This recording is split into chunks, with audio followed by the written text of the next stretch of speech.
مصطفیٰ جان رحمت پہ لاکھوں کروڑوں اربوں درود السلام۔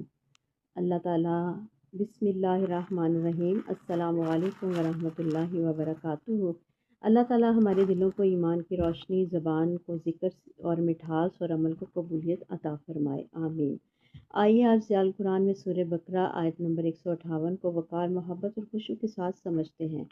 ترجمہ: بے شک صفا اور مروہ اللہ کی نشانیوں میں سے ہے، بس جو کوئی بیت اللہ کا حج یا عمرہ کرے تو اس پر ان دونوں کے درمیان صحیح کرنے میں کوئی گناہ نہیں، اور جو شخص خوش دلی سے کوئی نیکی کرے تو بے شک اللہ تعالیٰ قدردان ہے اور سب کچھ جاننے والا ہے۔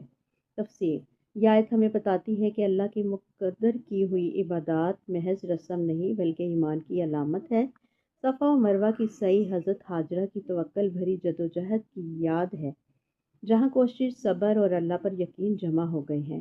اللہ تعالیٰ واضح فرما رہا ہے کہ اس عبادت میں کوئی تردد نہیں، یہ اللہ کی نشانی ہے۔ جو بندہ خوش دلی سے نیکی کرتا ہے اللہ اسے ضائع نہیں کرتا۔ اللہ بندے کی نیت، کوشش اور اخلاص سب جانتا ہے۔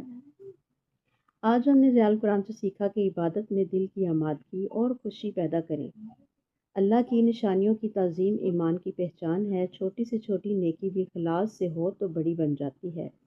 دعا ہے رب کریم سے، اے اللہ ہمیں اپنی نشانیوں کی تعظیم فرما، ہمارے اعمال کو خالص اپنے لیے بنا دے اور ہمارے تھوڑے اور زیادہ سب اعمال قبول فرما۔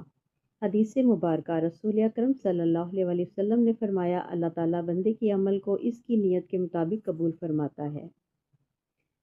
اللہ کی نشانیوں کی تعظیم ایمان کو مضبوط کرتی ہے۔ خوش دلی سے کی گئی نیکی اللہ کے ہاں قدر پاتی ہے۔ اخلاص کے ساتھ کی گئی کوشش کبھی ضائع نہیں ہوتی۔ جزاک اللہ خیرہ۔ آئیے قرآن سے اپنے دلوں کو روشن اور منور کیجیے۔